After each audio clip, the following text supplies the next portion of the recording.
Sa nakaraang kwento ay natapos tayo kung saan, tuluyan na nga ni Lin Yuan na paslang si Venom gamit ang kanyang malakas na furry breath technique. At matapos niya itong paslangin, mula sa lupa ay dahan-dahang umusbong ang mga damo sa hindi kapani-paniwalang bilis kaya naman labis sila ditong nagtaka. At dahil sa kanilang kuryosidad ay ang dalaway lalong lumapit at pinagmasdan ang nangyayaring pag-usbong ng mga damo mula sa kawalan, kung saan hindi makakailang may pagkamangha at may pagtatakang baka sa kanilang mga mukha.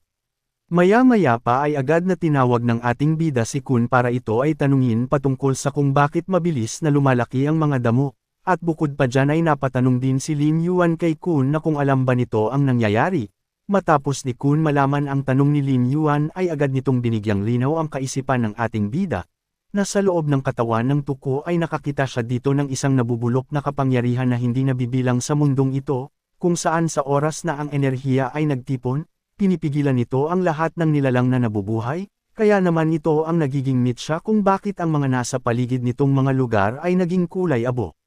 Bagamat alam na ni Kun ang iba pang detalye ay hindi pa naman ito lahat nasusuri, kaya naman sinabihan muna ni Kun si Lin Yuan na gusto niyang magkaroon ng isang sistematikong pag-aaral sa enerhiya ng nilalang, pero para magawa niya ito ay kakailanganin niya ng ilang oras pa ng pagsusuri. Gayong aminado si Kun sa kanyang sarili na ang gawaing ito ay hindi magiging basta-basta, sa kadahilanang ang enerhiya sa patay na katawan ng tuko ay nabura dahil sa labis sa katakutan ng tuko, at bukod pa dyan, napag-alaman rin ni Kun base sa kanyang pagsusuri sa katawan ng prinsipe na ito ay nagtataglay ng isang malakas na enerhiyang dalisay, kaya naman mapapadali na ang kanyang gagawing pag-aaral, at matapos ni Kun suriin ang katawan ni Venom ay sa kanyang palagay, ito ay nagtataglay ng bloodline na tinatawag bilang Xianglian. Dagdag pang paliwanag ni Kun na sa mundong ito ay ang mas malapit na takong may bloodline ng Carrion Gecko King, ay siya ding mayroong malakas na nabubulok na enerhiya na gaya ng sa hari ng mga Carrion Gecko,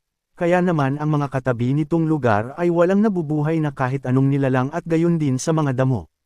Tinanong ni Lin Yuan si Kun na kung gayon ay wala na palang kabuluhan pa para patayin nila ang mga ordinaryong maliliit na tuko, gayong maaari pala nilang iligtas ang isla sa pamamagitan ng direktang pagpaslang sa hari ng mga tuko kasama ang 6 pa nitong anak. Sa tanong ng ating bida ay agad naman ditong sumang-ayon si Kun sa mga sinabi ni Lin Yuan. Matapos ng ating bida malaman ang madaling paraan ay mabilis na nanembalik ang kanyang sigla, kaya naman napagpasyahan ng ating bida na hanapin nila ang lungga ng mga tuko para ang mga ito'y walang awang pagpapaslangin, upang mapahusay nila ang kanilang lakas ng pakikipaglaban at bukod pa dyan ay para mapabuti nila ang kapaligiran ng sabay, kung saan ikinumpara ni Lin Yuan ang taktikang ito na pagpatay sa 2 ibon gamit lang ang isang bato. Matapos ang ating bida magdeklara ng gera sa mga tuko ay pinagpukusan naman niya ang kasalukuyan niyang katayuan, kung saan bago ang lahat ay kailangan niya munang lamnan ang kanyang walang lamang tiyan. At nang napatingin ang ating bida kay Miss Ape na naghahanda na ng kanilang hapunan, ay pinuri niya ang bilis nitong maghanda, dahil batid nitong gutom na ang ating bida. Ilang saglit pa ay natapos na rin si Miss Ape magtuhog ng tuko, kaya naman habang umiilaw pa ang mata nito ay itinaas niya ang mga tuko. Sabay sabi sa ating bida na gumawa na ito ng apoy para sila ay makapagsimula na magluto, subalit agad na humingi ng pasyensya si Lin Yuan kay Miss Ape, sa kadahilanang dahil sa patuloy niyang paggamit ng furry breath at thorn armor ay wala na siyang ekstra pang enerhiya sa buo niyang katawan para makagawa pa ng apoy.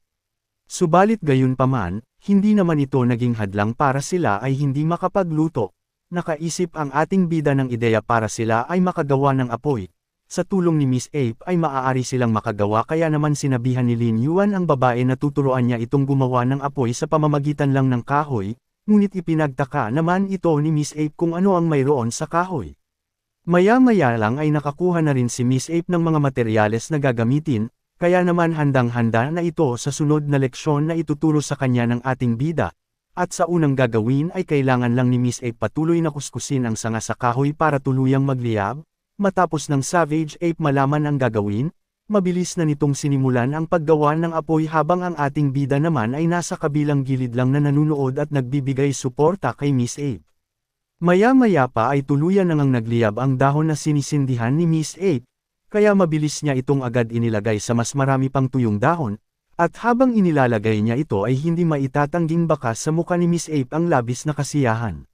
Ilang saglit pa ay tuluyan nang nagliyab ang kahoy, at matapos nun ay biglang lumingon si Miss Ape sa ating bida habang nakatupis ang kamay. Makalipas lang ang ilang sandali. Sa una ay masayang-masaya pa ang dalawang nag-iintay maluto ang tuko. At habang patuloy lang ang ating bida na nakahiga sa bandang gilid ay muli na naman nagwawala ang kanyang tiyan. Kaya naman tinanong ni Lin Yuan si Miss Ape kung tapos na ba ang iniihaw nito gayong nagugutom na siya, subalit agad namang sumagot si Miss Ape na hindi pa. Habang baka sa mukha nito ang labis na pagtataka, sa kadahilan ng ilang oras na ito nagluluto subalit hindi man lang ito matapos-tapos. Maya-maya pa, makalipas ang ilang sandali kung saan sa pangatlong pagkakataon ay muling tinanong ni Lin Yuan si Miss Ape kung luto na ang inihaw nito. Ngunit sa pagkakataong ito ay mas malakas nang sumigaw ang ating bida, gayong halos mamatay na siya sa labis na kagutuman.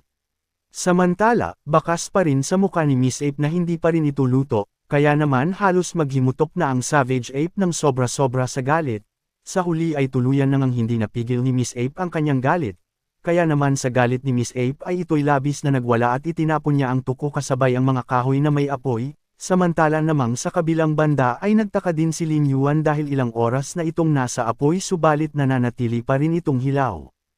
Ilang saglit pa ay si Kuna ang naglinaw kung bakit nanatili pa rin itong hilaw. At ito ay dahil sa enerhiya ng nilalang na hindi nabibilang sa mundong ito. Kaya naman ang apoy sa mundong kanilang ginagalawan ay walang may kakayahang makaapekto dito, subalit mayroon pa rin bagay ang nakakasunog sa tuko, at ito ay walang iba kundi ang furry breath at radioactive rays ng ating bida na nabubukod tangi sa lahat na may kakayahang makasunog sa ganitong mga nilalang.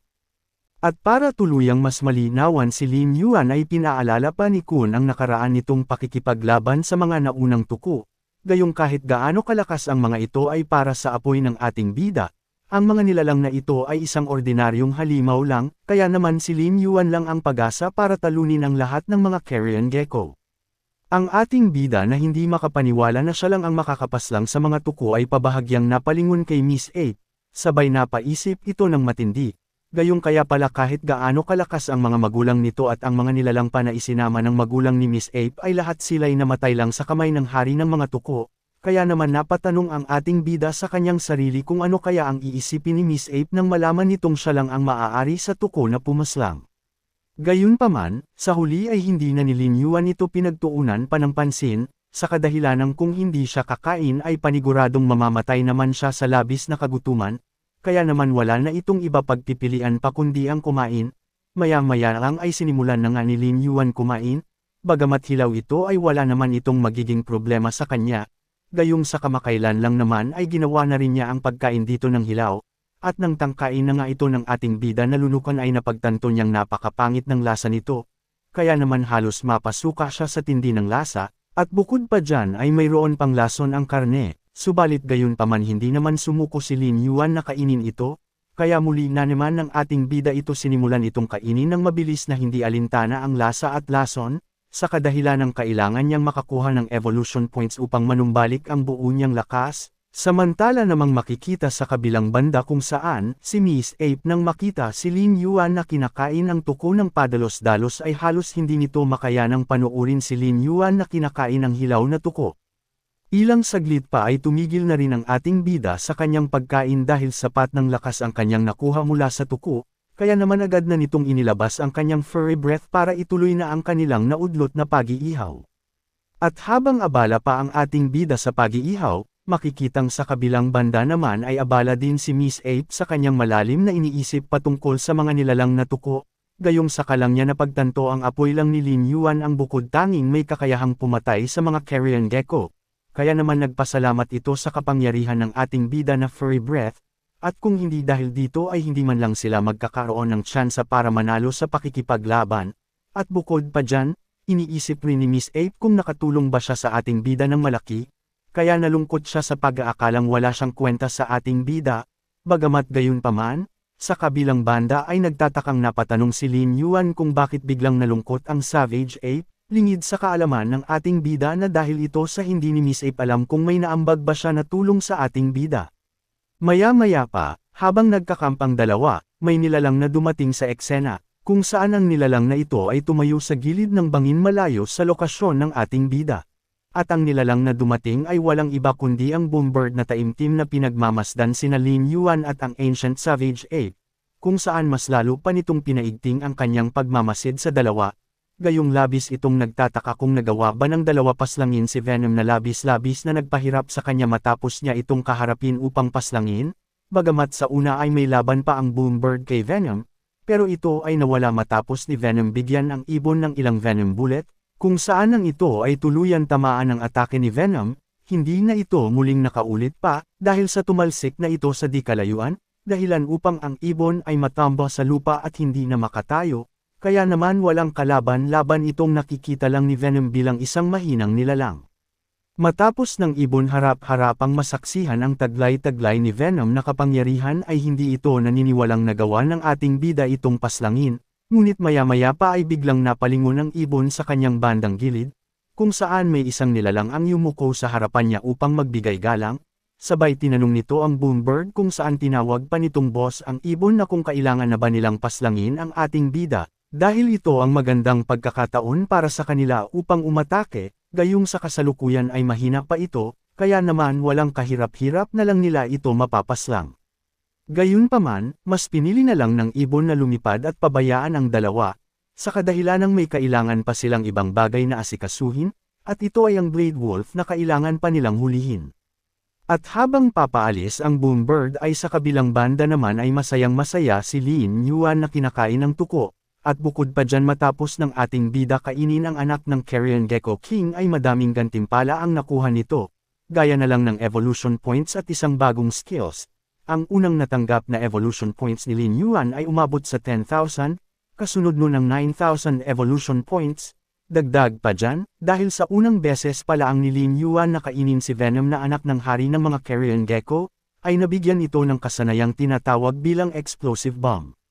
Ang kasanayang Explosive Bomb ay isang A-rank skills, kung saan ito ang mahinang bersyon ng Furry Breath ni Lin Yuan. Subalit ang kagandahan naman ng kasanayang ito ay hindi na ito nangangailangan pa ng maraming oras para pakawalan, at bukod pa dyan ay maaari pa itong etira ng sunod-sunod sa kalaban na kung saan kapag ito ay tumama ay magdudulot ito ng matinding pagsabog, dagdag pa dyan ay ito'y bumabanda rin sa mga bagay-bagay o nilalang natatamaan, gaya na lang ng Venom bullet ng nakalaban ng ating bidang nilalang na si Venom, subalit ang kaibahan lang nito ay hindi na ni Lin Yuan kailangan pa ng mga tuko para pabandahin, gayong kahit saang bagay ay maaari itong bomanda ng walang problema, kaya naman sinabihan ng sistema ang ating bida na oras na nito upang maglaro gamit ang kanyang bumabandang bomba. Matapos ng ating bida matanggap ang binigay ni Venom ay masayang-masaya itong sinabihan si Venom na napakabait nito, sa kadahilanang nag-iwan pa ito ng isang magandang kasanayan para sa kanya kahit ito ay namaalam na, kaya naman labis-labis ng ating bidang pinuri ang tukos sa nabubukod tanging kalaban na nag-iwan kay Lin Yuan ng matinding pamana. Maya-maya pa, mula sa kuwebang pagmamayari ng pumayapang si Venom, ay nandito pa rin ang dalawang patay gutom na masayang-masayang patuloy na kumakain. Ilang sandali pa ay natigilan si Lin Yuan sa kanyang ginagawang pagkain dahil sa abiso ng sistema, kung saan naglalaman ito ng patungkol sa 2 million evolution points. Dahil sa nakakain si Lin Yuan ng isang nilalang na tinatawag bilang Secret Realm Creatures, kaya napasabi na lang ang ating bida kay Kun na sa wakas ito ay naging mapagbigay na rin. Samantala, matapos ni Kun marinig ang binitawang papuri ni Lin Yuan ay may pagkamayabang nitong sinabi sa ating bida na lagi naman siyang mapagbigay, gaya na lang ng mga kasalukuyang skills ng ating bida na lahat ay mga kayamanan, subalit nainis naman ang ating bida sa tagos butong kay abangan ni Kun, kaya naman pinatigil ng ating bida ito sa kahibangan, dahil sa labis-labis na pagkakapal ng muka nito. Samantala, ibinalik ni Lin Yuan ang usapan patungkol sa tuko, kung saan tinanong ni Lin Yuan si Kun kung ano ang Secret Realm Creatures, gayong nung siya ay nakapatay ng Carrion Gecko sa nakaraan ay kung bakit hindi nagpakita ang abiso ng sistema, at sa tanong ng ating bida ay ipinaliwanag ni Kun sa ating bida kung bakit hindi ito nagpakita, dahil sa maliit ang nabubulok na kapangyarihan ng tuko, kaya naman ang mga tukong ito ay mga takot para maanalisa. At bukod pa dyan ay nagpasalamat si Kun sa pagpatay ni Lin Yuan kay Venom, sa kadahilanang dahil doon ay nagkaroon si Kun ng mas mahusay na sample para sa trabaho dahil doon ay nahanap niya ang Secret Realm Creatures, at matapos ni Kun itong maanalisa ay napagtanto niyang ang mga tuko at si Venom ay mayroong maraming kasanayan, gaya na lang ng isang skills na pati ang monster compass ng ating bida ay hindi ito mararamdaman ang kinaroroonan.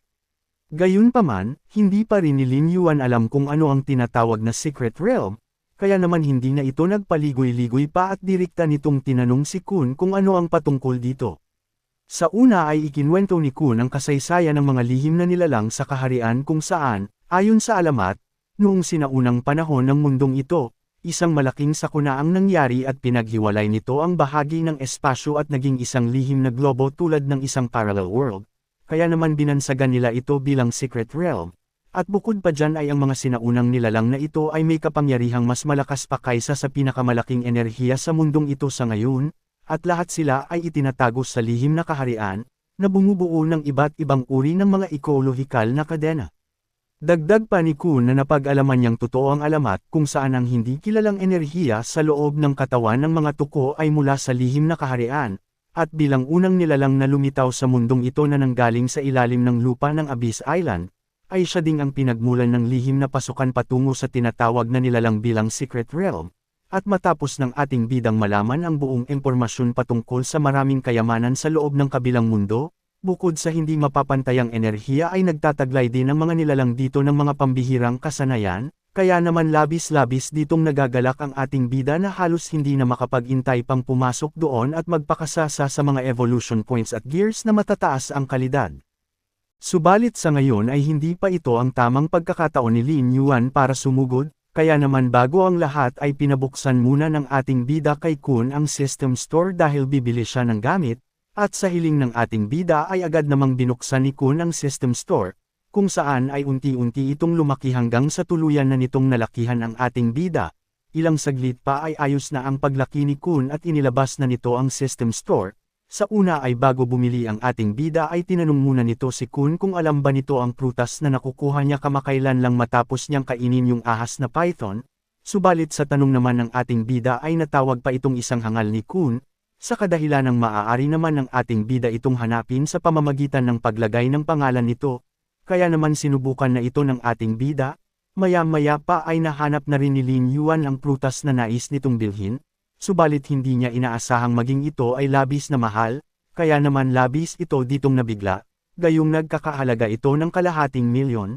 ngunit gayon paman, wala namang nagawa pa ang ating bida kundi bilhin ito, sa kadahilan ng wala rin naman siyang magagawa at bukod pa dyan ay kailangan ito ni Miss Ape, kaya kahit mabigat ang kalooban ay hindi na inisip pa ng ating bida ang nabawas na evolution points para na rin sa ikabubuti ng kanyang kaibigan.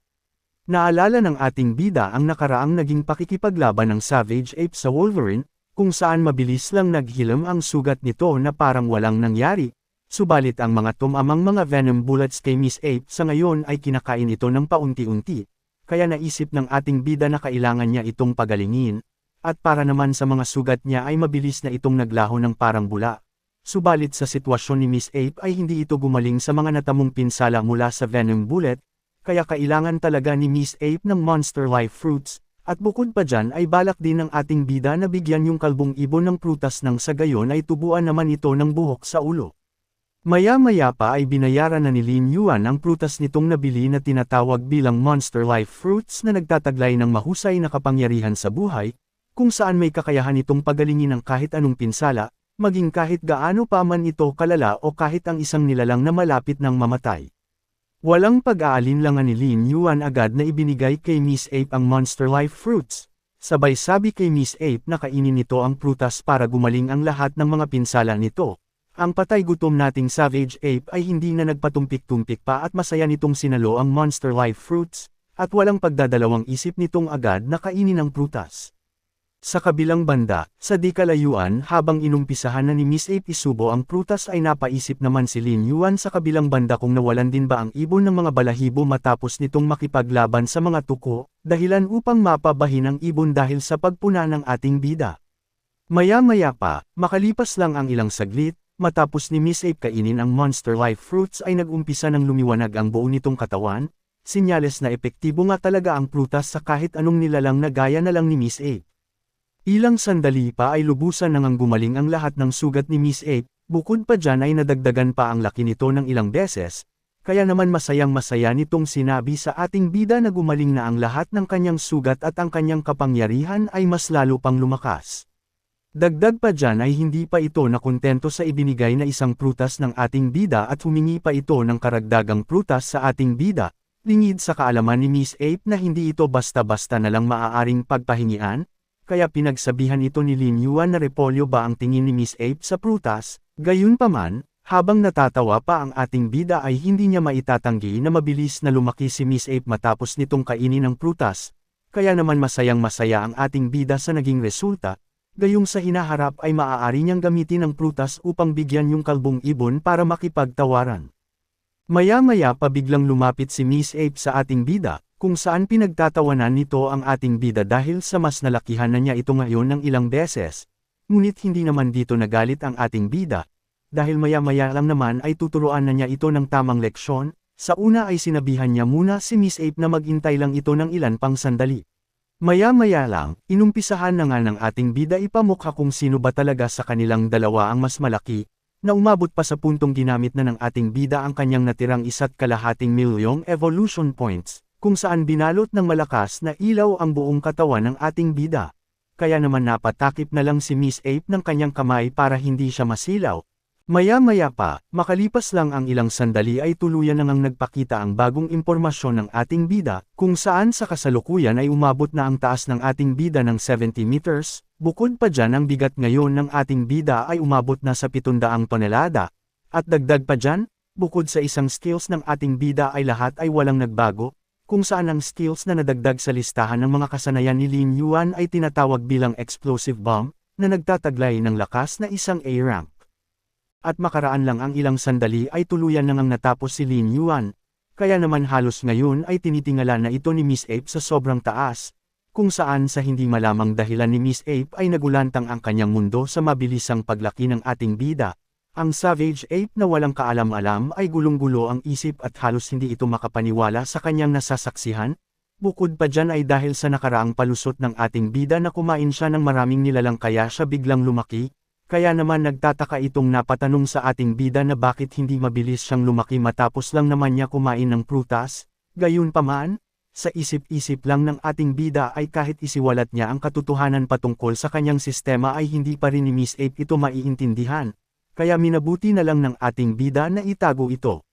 Subalit sa huli ay binago na lang ni Lin Yuan ang kanilang talakayan, sa kadahilanang sabik na itong masubukan ang bago niyang kasanayan. Matapos ni Lin Yuan magpasyang subukan ang bago niyang skills ay malakas na lumiwanag ang kaliskis nito, samantala namang sa kabilang banda, ang patay gutom nating Savage Ape ay napansing lumiliwanag ang likod ng ating bida kaya tinanong nito si Lin Yuan kung ano ang ginagawa nito, maya-maya pa ay biglang napatalon palayo si Miss Ape sa ating bida, gayong labis-labis itong kinilabutan sa makapanindig balahibong furry breath ni Lin Yuan, kaya sa takot nito ay napatapon pa ang kanyang pagkain. Matapos ng ating bida ihanda ang kanyang explosive bomb ay malakas nitong pinakawalan ang kanyang atake palayo mula sa kanilang lokasyon. Samantala namang labis-labis ang kabang naramdaman ni Miss Ape, sa kadahilan ng inakala nitong furry breath ang papakawalan ng ating bida, kaya nakahinga na ito ng maluwag. Subalit hindi pa pala dyan natatapos ang pangamba ni Miss Ape, gayong biglang lumihis ng direksyon ang atake ng ating bida matapos itong tumama sa bato, kung saan patungo na ito sa lokasyon ni Miss Ape sa ngayon, kaya naman labis itong nagulat na halos lumabas na ang kanyang mata sa sobrang takot. Ang Savage Ape na hindi pa alam kung gaano ito kalakas ay hindi na tinangkapan na ito'y pigilin, at dali-dali nitong inilagan ang explosive bomb ng ating bida, habang sa kabilang tabi naman ay tawang-tawa si Lin Yuan sa ikinikilos ng kanyang kaibigan. Dagdag pa dyan, sa lakas ng explosive bomb ng ating bida ay mula sa kagubatan ay matatanaw ang mabilis na lumilipad na atake ni Lin Yuan.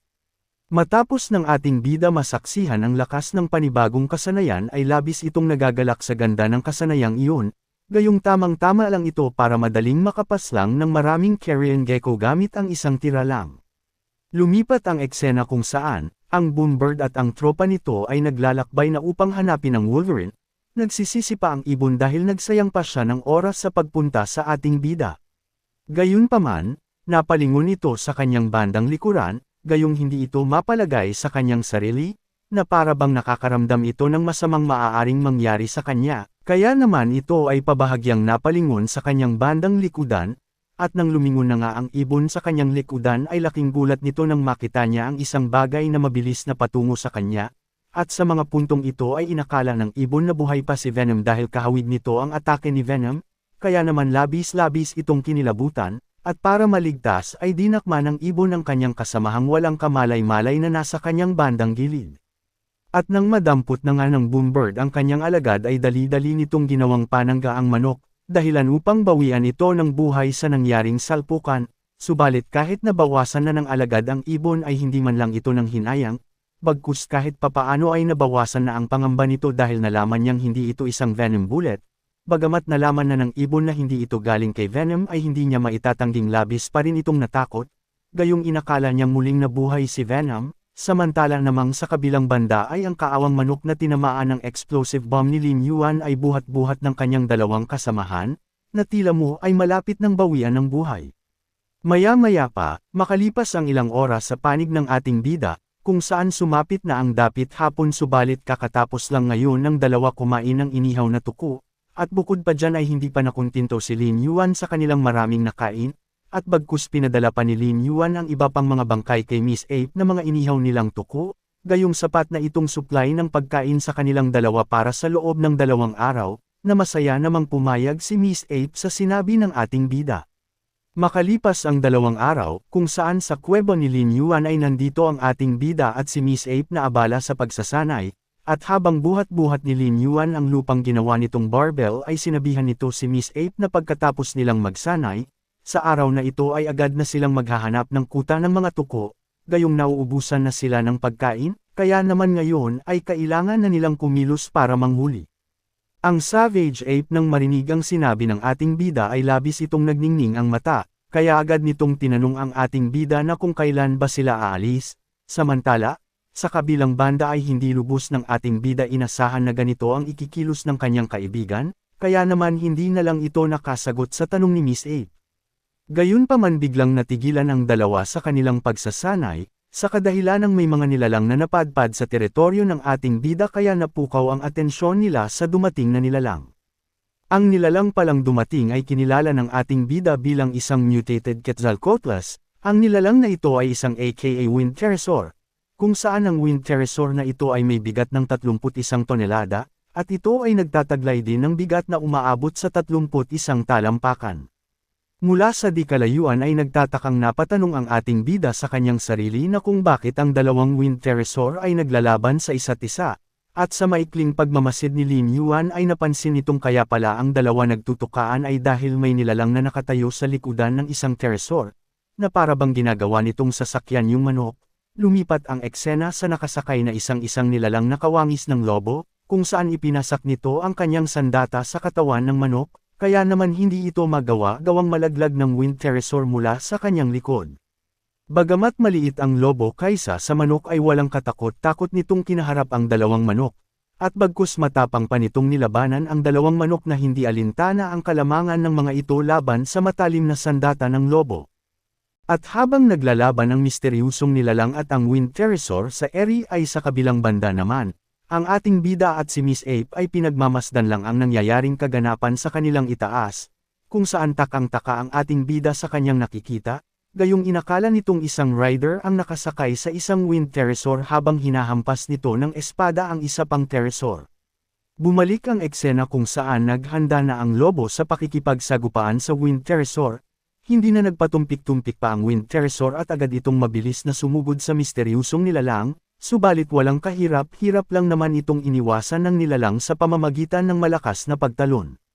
Samantala namang ang paunang sinakyan ng misteryusong nilalang na manok ay hindi na pinalad pang mabuhay, gayong ito ang sumalo ng atake ng kanyang kauri, dahilan upang ang Wind Pterosaur ay tuluyang bawian ng buhay. Matapos iwasan ng lobo ang atake ng pterosaur ay agad naman itong mabilis na isinunod ang isa pang manok na nagtangkang siya ay atakihin, kung saan walang pagdadalawang isip nitong sinaksak ang mata ng Wind Pterosaur, kaya naman labis-labis ang natamong pinsala ng pterosaur, dahilan upang ang pterosaur ay malakas na nagwala upang mapilitang mapabitaw ang misteryusong nilalang, subalit hindi naman ito nagtagumpay, at bukod pa dyan hindi pa natapos ang paunang atake ng lobo at mabilis itong bumaba patungo sa likod ng manok. Pagkadating-dating lang ng lobo sa likudan ng Wind Pterosaur ay hindi na ito nagsayang pa ng oras at agad na nitong winasiwas ang kanyang matalim na sandata, kung saan pinunterya nito ang pakpak ng Wind Pterosaur. Sa una ay sinubukan pa sana ng manok ipagaspas ang kanyang pakpak sa eri, subalit sa huli ay hindi ito nagtagumpay sa paglipad gayong ang pakpak ng manok ay nasira, dahilan upang ito ay wala nang nagawa pa kundi hintayin ang kanyang kamatayan. Mabilis na bumulusok pa ibaba ang Wind Pterosaur dahil na rin sa wala na itong kakayahan pang lumipad habang sakay-sakay ang salaring lobo na siyang dahilan kung bakit ito ngayon ay malapit ng sumakabilang buhay. Gayunpaman, napansin ni Miss Ape na patungo sa kanilang lokasyon ang nilalang, kaya naman agad ni Miss Ape itong ipinagbigay alam sa ating bida na patungo sa kanila ang nanghihimasok na nilalang. At dahil hindi pa batid ni Miss Ape kung gaano kadelikado ang parating na nilalang ay mabilis na itong naghanda sa pakikipaglaban, kung saan agad si Miss Ape na tumugon sa parating na bisita sa pamamagitan ng muling pagbalik sa dating anyo bilang ang Ancient Savage Ape. At dahil wala namang nilalang na iniimbitahan si Miss Ape sa kanilang teritoryo ay agad na itong tumugon sa nanghihimasok na nilalang, sa pamamagitan ng pagbato dito ng malakas gamit ang binunot na puno galing sa kanilang bakuran. At dahil wala ng kakayahan pang makaiwas ang manok ay tuluyan na itong malakas na tinamaan ng puno, dahilan upang ang Wind Pterosaur ay bumagsak sa ibang parte ng kagubatan na nagdulot ng matinding pagsabog.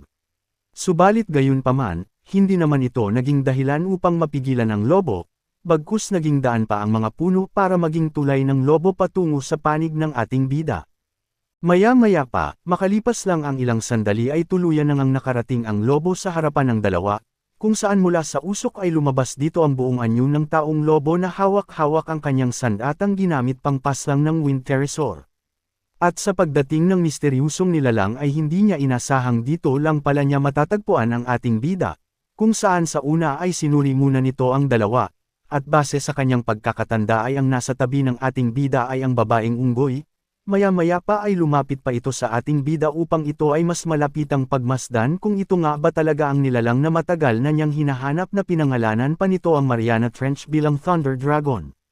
Gayunpaman bagamat kilala ng lobo ang ating bida subalit hindi naman ito matandaan ni Lin Yuan, kaya naman direktang tinanong ng ating bida ang misteryusong nilalang kung sila ba ay magkakilala, habang sa isip-isip ng ating bida kung ang nilalang ba na kanyang kaharap ay isang wolf, werewolf o isang dragon slayer, kaya naman malakas na sinigawan ni Lin Yuan si Kun sa kanyang isip, sa kadahilan ng anong klaseng mundo ang kanilang ginagalawan, kung isa ba itong cultivation world o western fantasy. Ang misteryusong nilalang na dumating ay hindi na itinago pa ang kanyang pagkakakilanlan, at pinaalam nito kay Lin Yuan na nagkakilala na sila kamakailan lang, at para mas malinawan si Lin Yuan at si Miss Ape ay hinawakan ng misteryusong nilalang ang kanyang sandata gamit ang bibig upang ibunyag ang dati niyang pagkakakilanlan, at matapos ng Wolverine ibunyag ang dating anyo ay tinanong niya ang panig ng ating bida kung ngayon ay natatandaan na ba siya nila.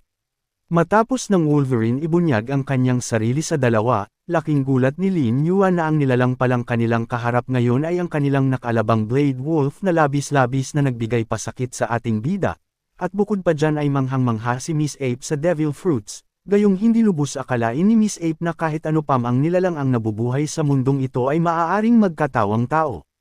Gayunpaman, mabilis na pinutol ng lobo ang mga saloobin ng dalawa ng hamunin nito ang ating bida ng isa labanan, gayong natalo siya ni Lin Yuan sa una nilang paghaharap sa kadahilanang nasa anyo siya ng lobo sa mga puntong iyon. Matapos ng lobo magbitaw ng salita ay agad na itong naghanda sa kanyang gagawing pakikipaglaban, kung saan may pagkamayabang pang sinabi ng Wolverine sa ating bida na sa pagkakataong ito ay hinding-hindi na siya matatalo. Gayunpaman, sa hamon ng lobo ay hindi man lang dito natakot ang ating bida, bagkus tinanong pa ni Lin Yuan ang lobo kung ano ang problema ng nilalang na ito dahil gusto nitong makipaglaban sa kanya. At bukod pa dyan ay tinanong pa ni Lin Yuan ang Wolverine kung ano ang ibig nitong sabihin na nasa anyo ng lobo, gayong parang ipinapamuka nito sa ating bida na mas nakakalamang siya kahit sa kabila ng lahat ay mayroon itong sandata.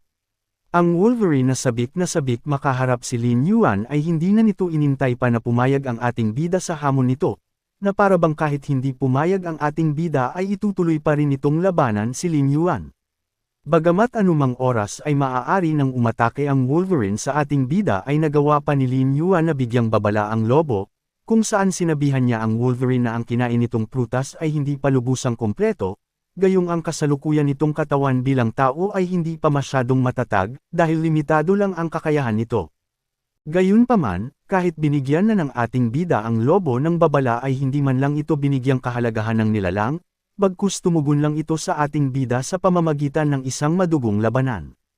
Mataas na tumalon ang Wolverine patungo sa ating bida habang winawasiwas nito ang kanyang matalim na sandata. At nang malapit nang tumama kay Lin Yuan ang blade ng lobo ay dali-daling itong iniwasan ng ating bida sa pamamagitan ng malakas na pagtalon palayo. Galit na galit pa si Lin Yuan sa lobo sa kadahilanang hindi naman niya tinanggap ang hamon subalit agad na itong umatake. At maya-maya pa, makalipas lang ang ilang sandali paglapag ni Lin Yuan sa lupa ay labis-labis ditong nadismaya ang lobo, gayong hindi man lang niya tinamaan ang ating bida. At bukod pa dyan, dahil hindi ng ating bida siniseryoso ang kanilang laban ay binigyan na nito si Lin Yuan ng dalawang pagpipilian, at ito ay lumaban pabalik o mamatay mula sa kanyang sandata, at habang patuloy ni Lin Yuan na iniiwasan ang atake ng Wolverine, sa pagkakataong ito ay tuluyan nang inabutan ng ating bida ng isang hiwa, kaya napagtanto ni Lin Yuan na ang taong katawan niya ay hindi ganun kalakas kaysa sa halimaw na anyo, gayong kahit isang maliit lang na hiwa ay maaaring kanyang ikamatay.